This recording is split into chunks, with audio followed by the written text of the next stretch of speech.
मंदिरों में मैथुन मूर्तियाँ क्यों होती है? क्या ये अश्लीलता है या आध्यात्मिक संकेत? भारत की प्राचीन मंदिरों की दीवारों पर कुछ चित्र हमेशा से रहस्य और विवाद का कारण रहे हैं। आप खजुराहो जाए, कोणार्क जाए या कर्नाटक का बेलूर मंदिर, आपको वहाँ शिल्प में रत स्त्री पुरुष की मूर्तियाँ देखने को मिलेगी। लोग अक्सर चौंक जाते हैं, कुछ नज़रें चुरा लेते हैं तो कुछ सवाल करते हैं, मंदिरों में ये सब क्यों? क्या ये धर्म का अपमान नहीं? क्या ये मूर्तियाँ अश्लीलता नहीं फैला रही है? लेकिन सच्चाई इससे कहीं ज़्यादा गहरी है। आज हम इस विषय के तह तक जाएंगे। धर्म, दर्शन, वास्तु और जीवन के मर्म को समझेंगे।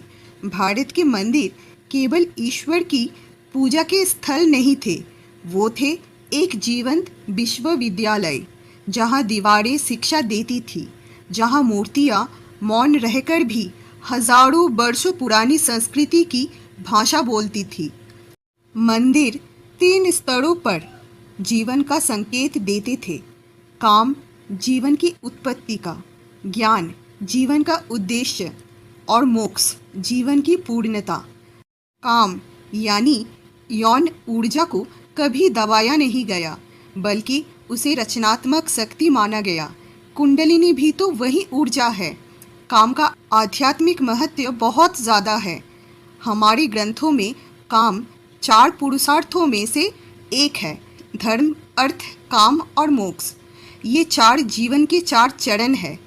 काम से जीवन शुरू होता है, रति, प्रजनन, परिवार, सृजन। और काम को जितना संयम से साधा जाए उतना ही वो मोक्ष का मार्ग बनता है। भगवद गीता में श्री कृष्ण कहते हैं, मैं ही काम हूँ, जो धर्म के विपरीत नहीं है। अर्थात जब काम को धर्म के साथ जोड़ा जाता है तब वो पवित्र है, वो साधना है। प्राचीन मंदिरों का निर्माण शिल्पशास्त्र और वास्तुशास्त्र के अनुसार हुआ करता था। उनके बाहरी भाग पर जो मैथुन मूर्तियाँ होती थी उसका स्थान तय होता था। मंदिरों का बाहरी भाग भूमंडल यानी काम और सांसारिक जीवन की कहानी कहता था। मध्य भाग यानी अंतराल ध्यान और योग का संकेत देता था। गर्भगृह जो पूर्ण शांति और दिव्यता का प्रतीक होता था, जहाँ कोई भौतिक मूर्ति नहीं, केवल ऊर्जा होती थी। ये यात्रा काम से समाधि तक प्रतीकात्मक थी। जो व्यक्ति काम को समझकर उस पर विजय पा लेता था, वही ध्यान और मोक्ष की ओर बढ़ सकता है। इसलिए काम की मूर्तियाँ दरअसल द्वारपाल है। तब तक अंदर न जाओ जब तक तुम बाहर की वासना पर विजय ना पा सको।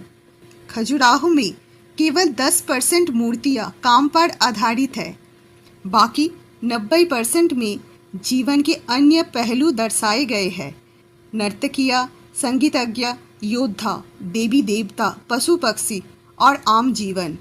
ये इस बात का संकेत है कि काम जीवन का एक हिस्सा है, सब कुछ नहीं। कोणार्क सूर्य मंदिर सूर्य की ऊर्जा से जुड़ा है। सूर्य यानी पुरुष ऊर्जा है और मैथुन मूर्तियाँ स्त्री और पुरुष ऊर्जा का मिलन दिखाती है। जैसे सृष्टि सूरज और पृथ्वी के संयोग से चलती है, वैसे ही पुरुष और प्रकृति के संयोग से जीवन चलता है। ये ब्रह्मांडीय रचना का संकेत है। तंत्र शास्त्र में रति कोई पाप नहीं बल्कि साधना है। शिव जब शक्ति से मिलते हैं तभी जगत की रचना होती है। शिव बिना शक्ति के शव है। इसलिए तांत्रिक परंपरा में मैथुन एक प्रतीक है, चेतना और ऊर्जा के मिलन का।